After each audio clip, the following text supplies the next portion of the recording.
पक्ष बदलता है। अमावस्या क्यों मनाई जाती है? अमावस्या में क्या होता है भैया बताओ? अमावस्या को क्या होता है कि अमावस्या मनाई जाती है? अरे यार, पितरों का खाना तो ठीक है। प्रकृति में क्या बदलाव होता है कि अमावस्या? हमारे यहां सब वैज्ञानिक है। प्रकृति में बदलाव से हम लोग तिथि मनाते हैं। बताओ प्रकृति में क्या बदलाव होता है कि अमावस्या मनाई जाती है? हाँ, क्या? चांद पूरा दिखता है, उसे अमावस्या कहते हैं। वाह, ताली बजा लो।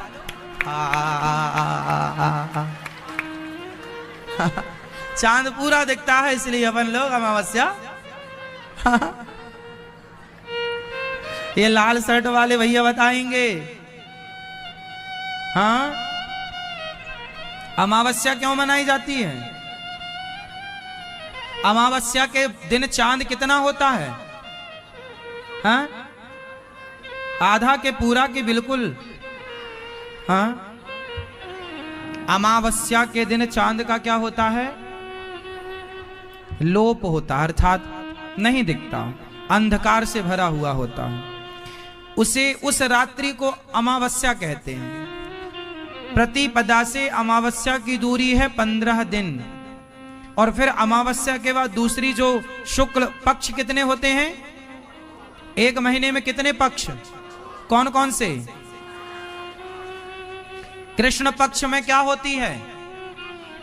अब सुनो, सब लोग ना बोलना, जिनसे पूछेंगे वही बोलेंगे। सब चुप्पी टाप रहना, घर में तुम पंचायत कर लेना ये सारी। और अपने बच्चों को सब समझाना। मेरी माँ, आप जिनसे पूछेंगे वो बताएंगे, ये भैया बताएंगे। आप हाँ, अभी बैठो, हम प्रश्न तो पूछ लें। अभी प्रश्न नहीं पूछे, तुम खड़े हो रहे हो। चलो बताओ कि जो शुक्ल पक्ष और कृष्ण पक्ष है, तो शुक्ल पक्ष और कृष्ण पक्ष में किस पक्ष में अमावस्या होती है? हाँ? हाँ? कृष्ण पक्ष में अमावस्या, और शुक्ल पक्ष में क्या होती है? हाँ, शुक्ल पक्ष और कृष्ण पक्ष में कौन सा पक्ष अंधेरा है और कौन सा पक्ष उजेला है? बात समझ में आ रही है क्या? कौन से पक्ष में होती है अमावस्या? हाँ, बात समझ में आ गई? हाँ, कृष्ण पक्ष में आती है अमावस्या, शुक्ल पक्ष में आती है। शुक्ल पक्ष होता है प्रकाश से भरा, कृष्ण पक्ष होता है अंधेरे से। शुक्ल पक्ष में चंद्रमा बढ़ता है, कृष्ण पक्ष में चंद्रमा घटता है। शंकर जी के सिर पर जो चंद्रमा है या नहीं? वो कौन सी तिथि का चंद्रमा है? जिनसे पूछेंगे वो उत्तर देंगे, सारे नहीं बोलेंगे, सब टुप्पी टाप रहेंगे। शंकर जी के सिर पर जो चंद्रमा है वो कौन सा चंद्रमा है, अर्थात किस तिथि का चंद्रमा है? ये दादाजी बताएंगे। हाँ हाँ हाँ, कृष्ण पक्ष कौन सी तिथि का? प्रतिपदा, द्वितीया, तृतीया, चतुर्थी, पंचमी, षष्ठी, सप्तमी, कब का? नहीं, आप बताओ।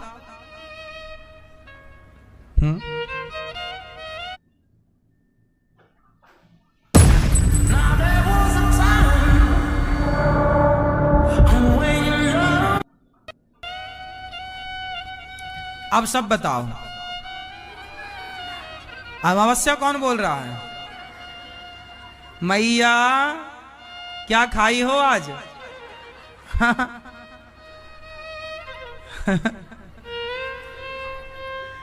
शंकर जी के मस्तक पर जो चंद्रमा है वो द्वितीया का चंद्रमा है।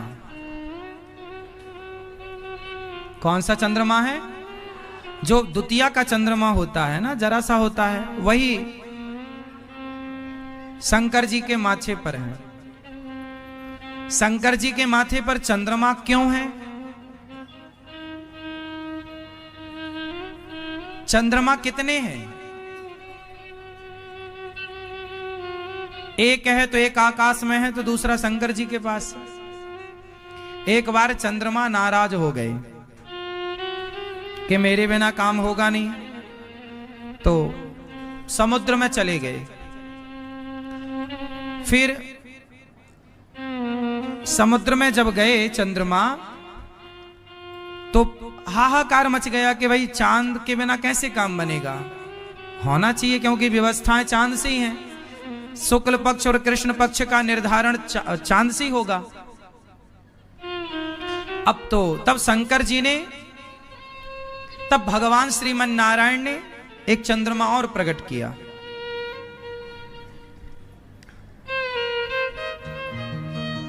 एक चांद और प्रकट किया। अब जब ये चांद प्रकट हो गए तो वो जो गुस्सा होके चांद गया छुट्टी में, उसको लगा मेरे बिना तो काम रुका होगा, तो उसने झांक के देखा तो यहां चांद खिला था। उसने कहा भगवान मेरी तो कुर्सी चली गई। तुरंत दौड़े दौड़े आए चांद, हे प्रभु क्षमा करो क्षमा। अच्छा, जैसे हड़ताल में नहीं चले जाते कर्मचारी, ऐसे चांद एक दिन हड़ताल में चले गए, हम नहीं करेंगे काम, हमारी पगार बढ़ाओ। भगवान बोले जाओ दूसरा बना लेंगे। दूसरे आ गए। अब चांद घबराया, गया भगवान के पास। तो भगवान ने कहा अब तो ये आ गया काम पे, अब तुम जाओ। अब वो बोले मैं कहाँ जाऊं कहाँ जाऊं। बेचारा बहुत गिड़गिड़ाया, रोया भगवान की शरण में। भगवान ने कहा ये तो आ गया। तब शंकर जी ने कहा तू भगवान की शरण में है इसलिए आजा, तू भगवान की शरण में गया है इसलिए मैं तुझे अपने माथे पर धारण करता हूं। जो भगवान की शरण में चला जाता है शंकर जी उसे मस्तक पर धारण करते हैं, इसलिए उस चंद्रमा को भगवान शिव ने अपने माथे पर धारण कर लिया। वो हड़ताल वाला चंद्रमा है। तो चांद हो गए दो, इसलिए भगवान राम भी चंद्र लगाते हैं। रामचंद्र भगवान की और कृष्ण चंद्र भगवान की। तो जो रामचंद्र का राम है वो शिव जी के माथे वाला रामचंद्र है, और जो कृष्ण चंद्र में चांद है वो आकाश में जो चांद है वो चांद है। एक रामचंद्र एक कृष्ण चंद्र, दोनों के नाम के आगे चांद है, चंद्रमा है। तो चंद्रमा दो, एक शिव जी की जटाओं में एक आकाश में। तो राम जी वाले चंद्रमा जो हैं शिव जी वाले हैं, और आकाश वाले कुछ भी कहो आप, ये तो समझ की बातें हैं। तो ये शंकर जी के सिर पर चंद्रमा का क्यों विराजमान हुआ, कोई प्रश्न कर ले तो उसका समाधान मैंने आपको दिया कि ये कथा है, ये बात थी। इसलिए शंकर जी के माथे पर चंद्रमा होते हैं। तो चंद्रमा से ही महीने का निर्धारण होता है। चंद्रमा, अच्छा चंद्रमा घटते बढ़ते हैं या नहीं? हाँ या ना? हाँ या ना? हाँ या ना? हाँ या ना? ना, चंद्रमा नहीं घटते बढ़ते, चंद्रमा की कलाएं घटती बढ़ती हैं। चंद्रमा तो वही है, जैसे हमारा शरीर तो घटता बढ़ता है। आपका वजन 55 किलो है, ज्यादा खाओगे तो 60 किलो हो जाएगा, कम खाओगे तो 45 किलो हो जाएगा। आपका वेट 80 किलो का है, आप ज्यादा खाओगे 85 का हो जाएगा, थोड़ा ध्यान रखोगे तो 70 किलो के आप, मतलब आपका वेट घटता बढ़ता है। हाँ या ना? और माइनर तो रोज आपका वजन घटता बढ़ता है। ग्राम में यदि देखा जाए तो आपका रोज वेट हल्का कम ज्यादा होता रहता है, ये बात सही है ना? तो आपका शरीर तो घटता बढ़ता है, लेकिन आपकी आत्मा घटती बढ़ती है। बोलो, जैसे हमारी आत्मा स्थिर है, आत्मा घटती बढ़ती नहीं है, शरीर घटता बढ़ता है। लड़कपन का शरीर अलग, जवानी का अलग, बुढ़ापे का अलग। उसी तरह चंद्रमा की कलाएं घटती बढ़ती हैं, चंद्रमा नहीं घटता बढ़ता। चंद्रमा की कलाएं कितनी होती हैं?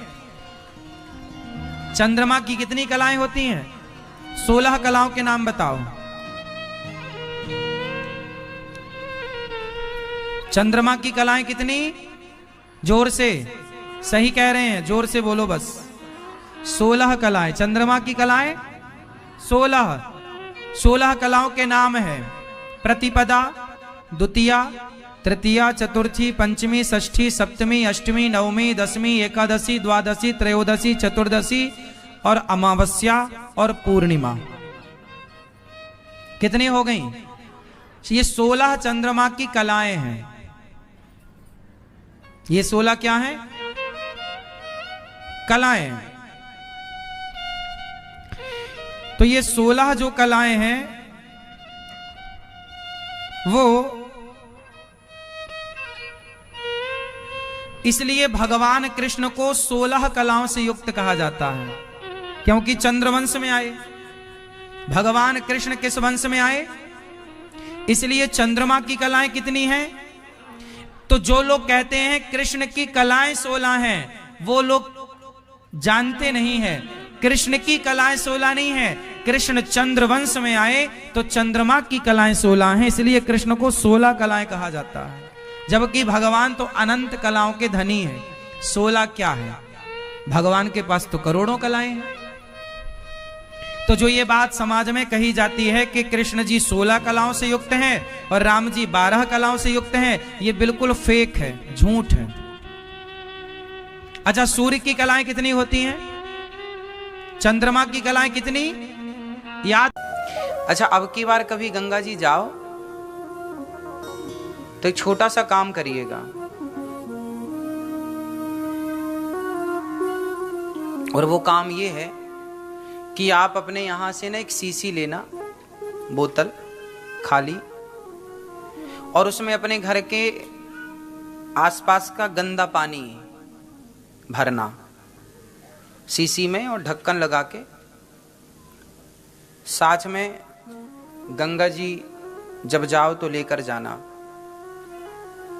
और फिर गंगा जी जब पहुंच जाओ तो सीसी को गंगा जी में डालना, और घंटे 2-4 घंटे या 2-4 दिन तक पड़ी रहने देना।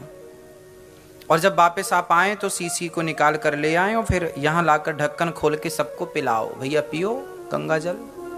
कोई पिएगा? क्यों मैया, क्यों नहीं पिएगा? क्योंकि उसमें गंदा पानी भरा महाराज जी। अच्छा, तो वो गंगा में डूब गई, 2-3 दिन तक डूबी रही, तो शुद्ध नहीं हुई क्या? क्यों नहीं हुई बताओ? क्यों नहीं हुई? गंगा में तो डूबी रही वो। जब वो सीसी गंगा में डूबी रहने से शुद्ध नहीं हो सकती, तो आप लोग भी गंगा में डुबकी लगा के शुद्ध कैसे हो गए?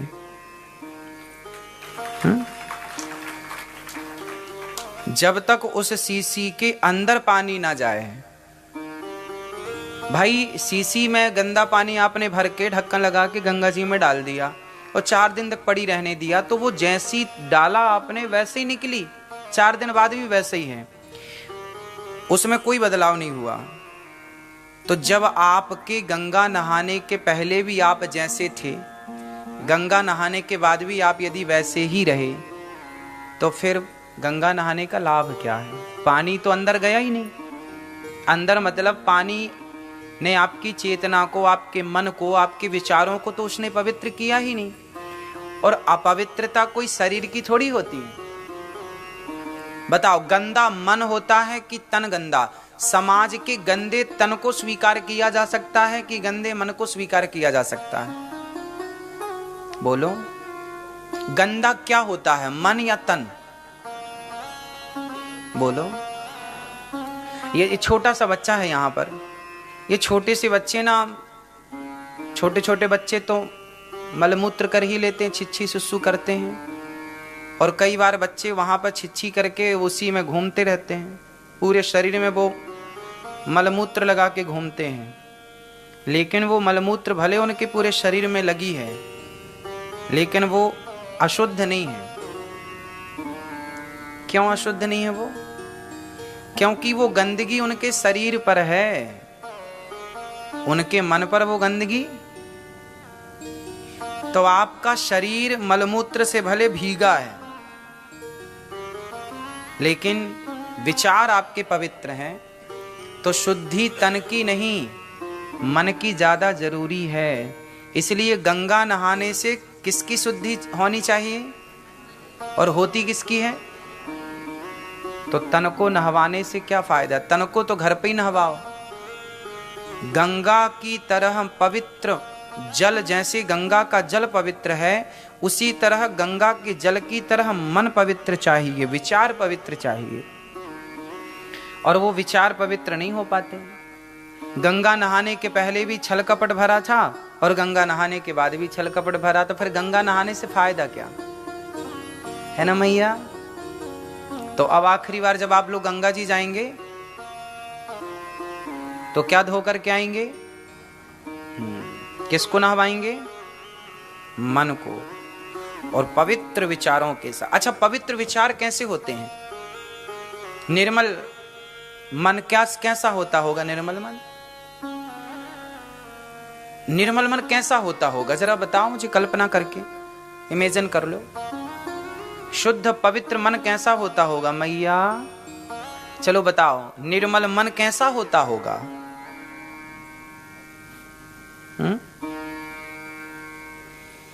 पवित्र मन जिसका हो गया ना, समझो, जिसका मन पवित्र हो गया उसे भगवान के पास नहीं जाना पड़ता, है ना। शबरी भगवान के पास नहीं गई, भगवान स्वयं शबरी के पास आए। अच्छा एक बात बताओ, दर्पण में आपका चित्र दिखाई पड़ता है ना? दिखता? यदि दर्पण में धूल लग जाए बहुत सारी तो क्या आपका चित्र दिखाई पड़ेगा? बोलो नहीं। इसमें दर्पण में कोई कमी है क्या? दर्पण में कोई कमी नहीं है। हमारे यहां हनुमान चालीसा में पहला दोहा क्या बोलते हैं? श्री गुरु चरण सरोज रज निज मन मुकुर। क्या होता है आपको पता ना? श्री गुरु चरण सरोज रज निज मन मुकुर। ये मुकुर क्या है? मुकुर मतलब दर्पण। निज मन मुकुर, हाँ सुधारी। इसका अर्थ है, बस एक अक्षर समझ लो तो पूरा दोहा समझ में आ जाएगा। श्री गुरु चरण सरोज रज निज मन मुकुर। तो ये जो मन का जो दर्पण है इसमें धूल जमी है। यदि ये धूल हट जाए, मतलब आपका जो मन रूपी दर्पण है उसकी यदि अज्ञान की धूल हट जाए और मन शुद्ध हो जाए, तो जैसे दर्पण साफ होते ही आपका चित्र अपने आप उसमें प्रकट हो जाएगा, उसी तरह जिस दिन मन पवित्र हो गया उस दिन भगवान मन मंदिर में अपने आप प्रकट हो जाएंगे, कहीं बाहर से लाना नहीं पड़ेगा। अभी कमी है कि हम अपने मन के दर्पण को साफ नहीं कर पाए, और पूरी जिम्मेदारी आपकी है कि आप साफ सफाई करें, निर्मल करें अपने मन को। लेकिन आप मन को पवित्र नहीं कर पाते, इसलिए तो कहा जो मन की मैल न धोई गंगा गया तो क्या हुआ। तो आज से आप लोग अपने में काम करेंगे, थोड़ा अपने को टाइम दीजिए और अपने मन को क्लियर कीजिए। आज भगवान से दूर कोई नहीं है। आप लंदन में हो या जमाने में हो, कोई फर्क नहीं पड़ता, भगवान से आप बिल्कुल दूर नहीं हैं। और दूरी तो देखो, कैकेयी माँ तो बगल में थी, कैकेयी माँ ने तो दूध पिलाया राम जी को, लेकिन दूध पिलाने वाली माँ पहचानने में देर लगा दिया उन्होंने। दुर्योधन ने तो कई बार राम जी को, कृष्ण जी को देखा, पहचान नहीं पाया। ना पहचानने वाला तो पास में रहकर भी नहीं पहचान पाया, और पहचानने वाली शबरी जंगल में रहकर के भी राम को पहचान गई, और ना पहचानने वाली कैकेयी बगल में रहकर भी ना पहचान पाई। हाँ या ना? तो जरूरी नहीं है कि आप दूर हैं ना। ये मन मायने रखता है। ये मन पवित्र हो तो श्री गुरु चरण सरोज रज निज मन मुकुर सुधारी। और वर्णऊ यदि पवित्र हो गया तो वर्णऊ रघुवर बिमल जसु जो दायक फल चारी। जो 4 फल देने वाले हैं। 4 फल कौन कौन से हैं? केला, अंगूर, पपीता। 4 फल कौन कौन से हैं? श्री गुरु चरण सरोज रज निजमन मुकुर सुधारी। वर्णऊ रघुवर बिमल जसु जो दायक फल चारी। 4 आप लोग सबको हनुमान चालीसा याद है। बताओ ये 4 फल कौन कौन से हैं? बल बुद्धि विद्या देहु मोहि हरहु कलेश विकार।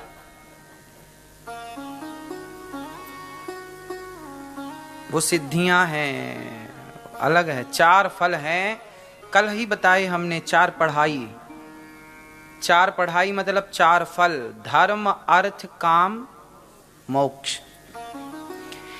ये 4 फल हैं।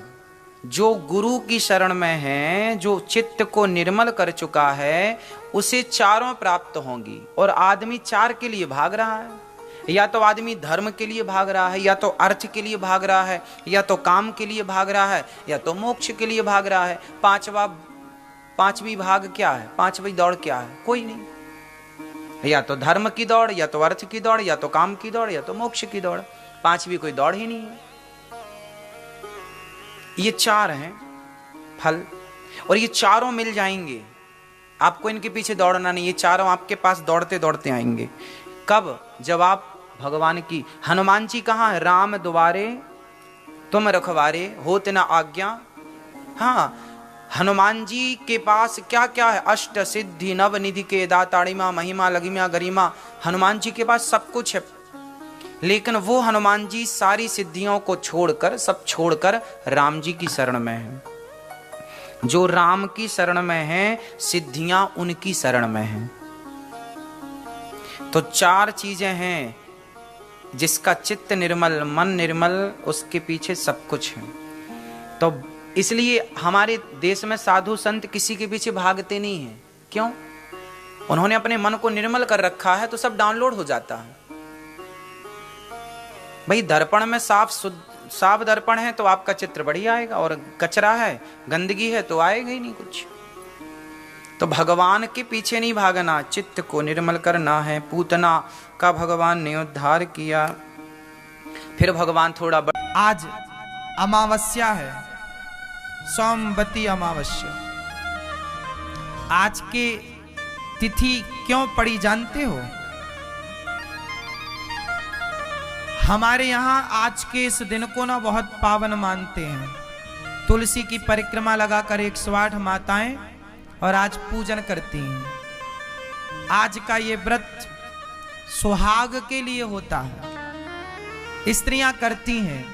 आज के सोमवती अमावस्या के व्रत की एक छोटी सी कथा है, और वो कथा है कि एक लड़की थी। उसे किसी ने कहा था कि तेरा विवाह होगा तो तू विधवा हो जाएगी, विवाह होते ही तू विधवा हो जाएगी, तेरे भाग्य में वैधव्य योग लिखा है। इस डर से बेचारी वो लड़की विवाह ही नहीं करती थी।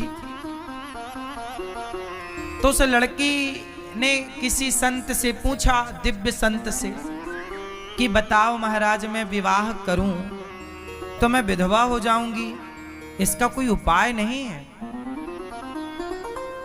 बोले तेरे गांव में एक धोबी की पत्नी रहती है, फलाने घाट में वो कपड़े धुलती है।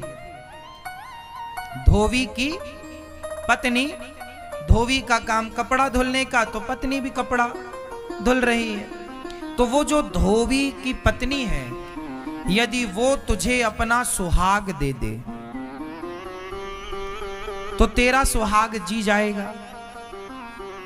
सुहाग देने का मतलब जानते हैं क्या होता है? क्या होता है? सुहाग का मतलब पति नहीं, माथे का सिंदूर। के यहाँ जैसे मंडप के नीचे भी बुआ लोग माथे का सिंदूर देने की एक रस्म होती है, ये परंपरा कि एक पतिव्रता नारी, एक सुहागन स्त्री अपने माथे का सिंदूर निकालती है और सामने वाले सुहागन नारी के माथे पर लगा देती है। ये एक प्रकार का आशीर्वाद होता है, जिससे उस सामने वाली स्त्री के पति की आयु लंबी होती है। ये सुहाग देना बोलते हैं इसको। इसलिए स्त्रियों को हमारे यहाँ एक छोटा सा और व्रत होता है, सुहागलें होती हैं। सुहागलें जानते हैं? वहां पर सुहागन स्त्रियों को बुलाया जाता है। सुहागन स्त्रियां सुहागन स्त्रियों को भोजन कराने का बहुत बड़ा पुण्य होता है। इसलिए सुहागन स्त्रियां, इसलिए पति पत्नी दोनों को भोजन में बुलाओ, पति पत्नी दोनों को खिलाओ, क्योंकि जो पति पत्नी सुहागन स्त्री होती है वो साक्षात उसकी स्त्री लक्ष्मी और पुरुष को नारायण के रूप में देखा जाता है। सुहागन, आप किसी शुभ कार्य के लिए जा रहे हैं और सुहागन स्त्री का दर्शन हो जाए तो वो शुभ माना जाता है। सुहागन स्त्री को भोजन कराना किसी ब्राह्मण को भोजन कराने से श्रेष्ठ है, सुहागन नारी। इसलिए जब घर में नई बहू आती है ना, तो हमारे यहाँ आज भी ये परंपराएं हैं, हमारी माँ ये परंपरा फॉलो करती भी हैं अभी भी। हमारे यहाँ जब विवाह इत्यादि होता है तो गांव की 11 सुहागन स्त्रियों को बुलाते हैं, 11, 21, 51, 101, जो जिसकी क्षमता है, और सभी सुहागन नारियों को बुलाकर उन्हें श्रृंगार का सामान देकर, उनके पांव में माहौर लगाकर, उन्हें उनके सभी मांग में सिंदूर लगाकर और उन्हें मीठा भोजन कराया जाता है। क्या कराया जाता है? मीठा प्रसाद, मीठा विशेष होता है उसमें।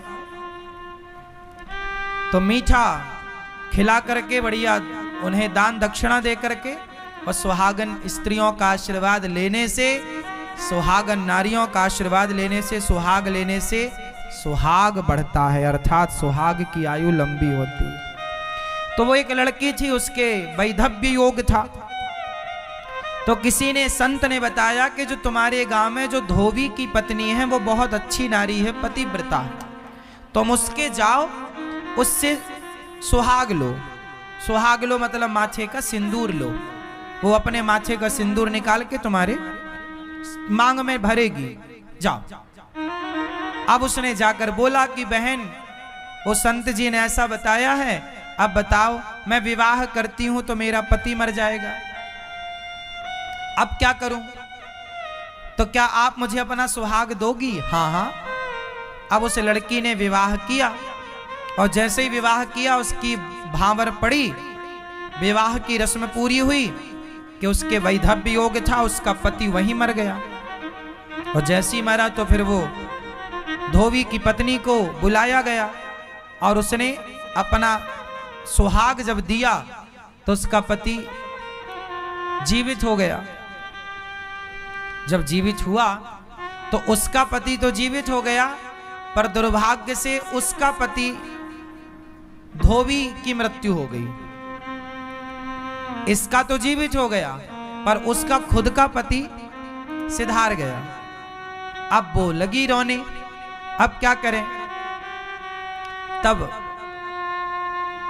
एक संत ने बताया कि तूने दूसरे के सुहाग को जिलाया है तो सोमवती महारानी तेरे सुहाग को जिलाएंगी। तो वो आज के दिन का व्रत बताया कि तुम सोमवती अमावस्या, अमावस्या जब सोमवार को आए तो सोमवती अमावस्या कहलाती है। इस दिन जब ये अमावस्या आए तो इस अमावस्या में तुम स्नान करके तीर्थों में, और फिर इस अमावस्या को तुलसी की पूजा करना। तुलसी माँ सुहागन है और उन्हें श्रृंगार चढ़ाना, माँ भगवती की पूजन करना, तुलसी की पूजा करना, तुम्हारा सुहाग जीवित होगा। वो लगभग सोमवती अमावस्या की ही ये घटना रही। तो उस दिन उन्होंने पूजा किया और उस पूजा के प्रभाव से, उनके सच्चे पातिव्रत धर्म के प्रभाव से उसका मरा हुआ पति जीवित हो गया था। तब से ये सुहागन स्त्रियां अपने सुहाग के लंबी आयु के लिए ये व्रत करने की परंपरा है। आज के दिन किया गया पूजन पाठ, आज के दिन किया गया पुण्य का कार्य कई गुना फलदायी होता है। इसलिए आज के दिन विशेष रूप से ये पूर्णिमा अमावस्या जो है, ये तिथियां दान पुण्य की हैं। आज दान, देखो दान करने से हमारे जीवन की दुर्गति मिटती है। दानम दुर्गति नाशनम। जो व्यक्ति दान करता है निश्चित उसके जीवन में जितने अनिष्ट हैं, आधी व्याधि है, सारा समाप्त हो जाती है। और संत जब आपकी गौरी गोपाल आश्रम में आप अन्न क्षेत्र कराते हैं, अन्न क्षेत्र कराते हैं, हजारों संत भोजन करते हैं, तो रोटी जब संत खाकर पचाते हैं तो केवल रोटी नहीं, खिलाने वाले का पाप भी पचा डालते हैं। खिलाने वाले, जैसे आपने अपनी ओर से बंटवाया तो आपके जीवन में जितनी आधी व्याधि होगी वो पचाकर समाप्त संत जन कर देते हैं। तो गौरी गोपाल आश्रम में जो ये रसोई अन्न क्षेत्र की सेवा है, आप भी एक दिन की सेवा बंटवाइए, आप भी एक दिन की सेवा अपनी ओर से कराइए, आप भी एक दिन का ये लंगर, ये भंडारा अपनी ओर से करा के अन्नदान की सेवा से जुड़िए।